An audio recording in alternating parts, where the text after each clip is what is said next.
Hello, my wonderful viewers. I bring both good news and bad news. The good news is I'm gonna take a short little break from playing competitive decks. This is going to be a janky fun deck. The bad news is you will probably hate it. You'll despise it so much that you'll click the dislike button on this video. That's how bad it is because it is a credit denial deck. Now, you've seen lots of new Anarch credit denial decks floating around ever since Order and Chaos. There's the Headlock Reina, there's Account Siphon Eater Max. There are lots of those, and they're pretty strong archetypes. But have people ever thought of importing Eater into the criminal faction and playing credit denial from there? I think some people have tried that, myself included, and haven't found much success with it. Well, I think I've discovered the way to make it work. Now, you just look at a comparison between the credit denial cards offered by the Anarch faction and the criminal faction, and it becomes crystal clear why people prefer the Anarch faction instead. There are so many more cards. Really, the only good reason to run credit denial in criminal is Account Siphon. You can run 3 copies of it, and it doesn't cause any influence. But for Anarchs, you have access to so many tools. So if you're playing this in criminal, you're giving up 3 copies of Lamprey, you're giving up Xanadu, you're giving up ID abilities like Reina Roja, and you're giving up all the Ice Denial. So you have to make the fullest use of the tools that you are given in the criminal faction. There are some pretty good tools, including Account Siphon obviously, and de-resing tools such as Emergency Shutdown. Crescentus, we won't be playing that, that's for splashing. And Forge Activation Orders is a very often overlooked card. And one of the best things about playing in criminal is that you have access to Inside Job, which means that they cannot rush agendas out as quickly as against Anarchs, because one of the easiest things you can do to counter an Eater deck when you see it against Anarch is to build your own remote with a cheap end run. They can't do anything about it unless they have the knife, fork, or spoon. With criminals, you have great consistency, you have great burst economy early on. Yeah, you're generally more powerful early on compared to Anarchs, and this is something I will leverage on. To deter Corps from scoring agendas, rushing agendas even more, I'm playing Leela Patel. So this is an ID that definitely will snowball out of control if you make one wrong move as the Corp. So I'm pretty sure he's not going to try to sneak out an agenda here. It's not even sneaking out. This doesn't look like an agenda at all. Argus Security almost never double advances. If he attempts to score that, I'll be more than happy to feed him a free Account Siphon. So I'm pretty sure that's not an agenda, so I ignore it. Meanwhile, I just gain credits with Desperado and Dirty Laundry. And as you see, I play plus crit first turn. I never do this against any other corp. But if you're playing Argus Security, you're telegraphing that you have lots of flatline measures for me. So I'm just going to play the plus crit outright.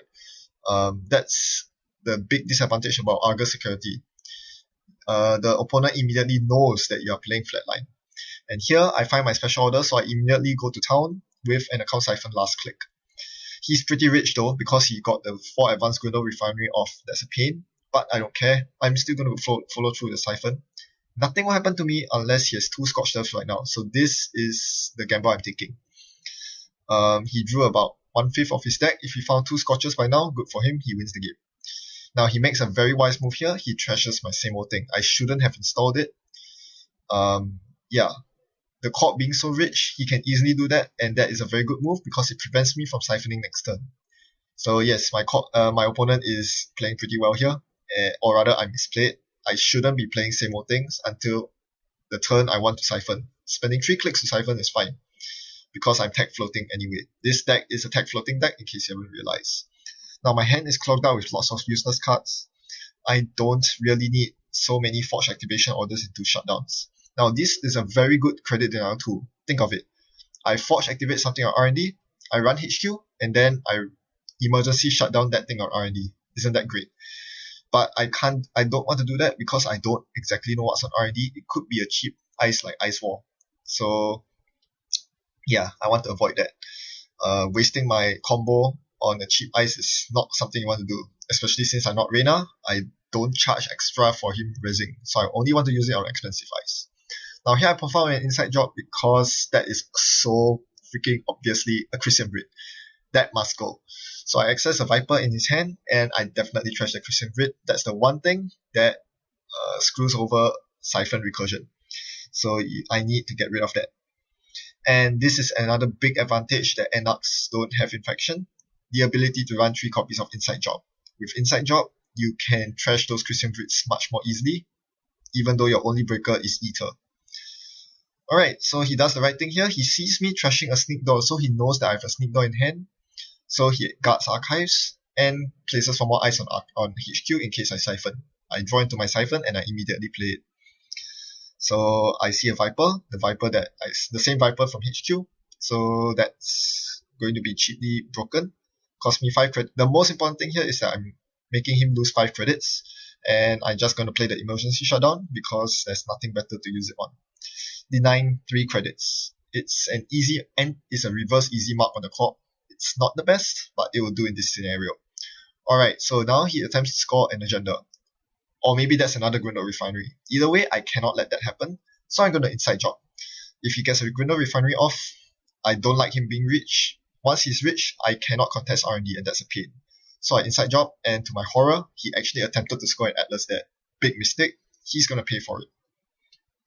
Of course, I'm criminal. I run Inside Job. Of course, he was banking on the fact that I might not have found the second Inside Job yet, but that was a huge loss for him. He lost a lot of time and money in getting that remote, in trying to score the Atlas, overscore the Atlas for that matter. And because of that, I bounced his Viper back into his hand, which means that now his HQ is even more vulnerable. If he wants to ice up HQ now, it'll cost him an extra credit to install over Icewall. So, yeah. Leela's ability coming into play here. So now I run his remote. I don't think that's an agenda. Even if it is, I'm happy because I'm Leela. I get to bounce his R&D ice. Here I'm just forcing him to rest ice. I want to make him rest ice so that I can deny them with emergency shutdown. His HQ is wide open. As long as your HQ is wide open against Leela, you are in trouble. Yeah. Because I can play shutdown and siphon. So here I install Cortez chip, which is a very questionable choice. Bear with me. I'll explain it later. Then I draw into my medium. Now over to his turn, he in his huge desperation decides to score a false lead against Leela. Well, I'm going to bounce the ice off R&D, and of course what he doesn't know is that I just drew into my medium, so luckily I'm going to get 3 free runs off the top of R&D. Well, too bad for him. That's what happens when you try to rush agendas against Leela. So on my second run, I find a Gila Hands. This gives me 3 agenda points now. I'm on 3 agenda points, and I get to bounce the Archives Ice, which wastes another click from him. So it is kind of like denial. It's like Reina a bit, because instead of taxing money, I'm taxing his clicks. If he wants to re-guard his R&D and Archives, he needs to spend extra clicks. Clicks that he should be spending on gaining credits instead. Remember that he was up 20-something credits thanks to the Grindel Refinery. Now he's down to 6. And I'm going to blow open his HQ, which I'm pretty sure has agendas in there. Using Sneak Door Beta, I find a Shattered Remains that goes in the trash. One more run. I'm pretty sure he's flooded because he's running lots of small agendas. That's pretty apparent.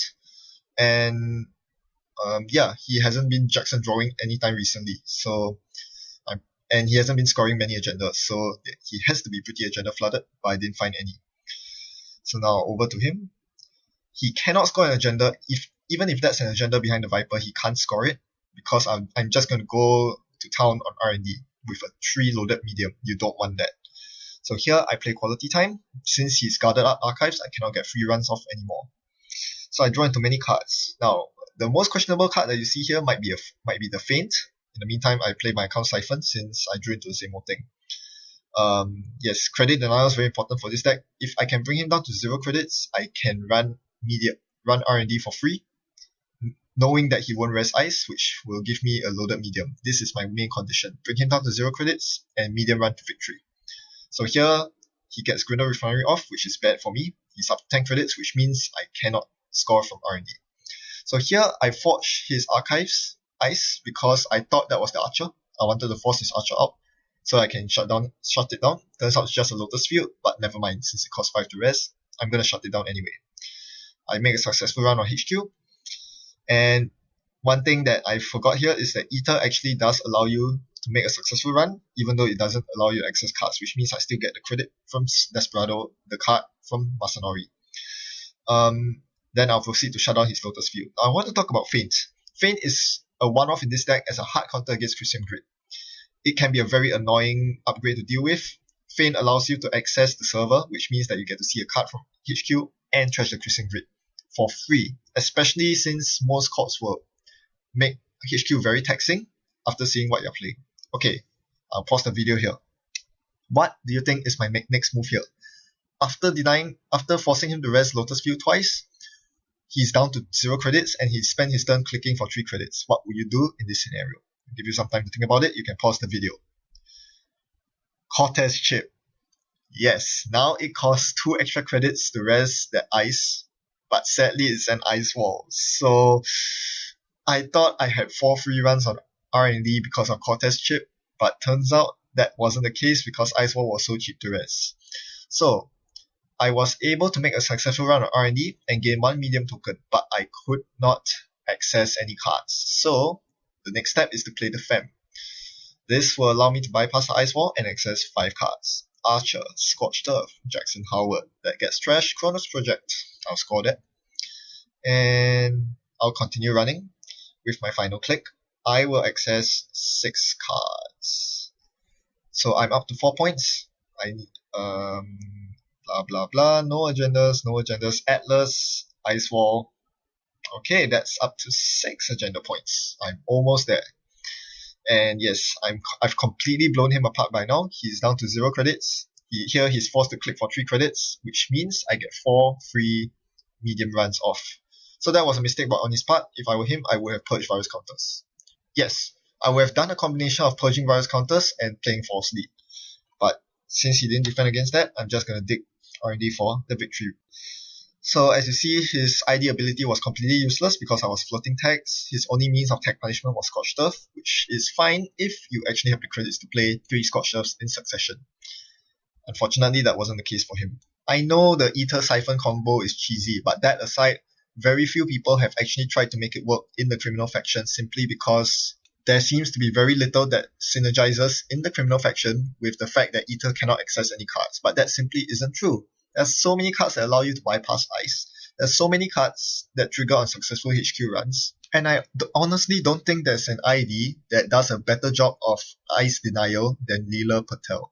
She did so much work this game in slowing down the corp and blowing open R&D for me to begin the medium dig. As a matter of fact, most credit denial decks like Anatomy of Anarch only rely on keeping the corp poor between Account Siphon and Vamp. This deck adopts a 2-pronged approach of credit denial and ice denial. Between Forge Activation Orders, Emergency Shutdown, and Leela Patel's ability, you really cannot blame my opponent for having only 4 ice on the board at the end of this game.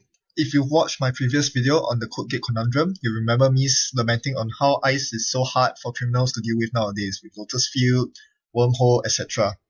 Well, I think it's time to change the way we play criminal, and this is an example of the criminal style. You rob their coffers and you take the back door instead of encountering their ice head on. That's how we do our business in the zone. Thanks for watching and happy net running.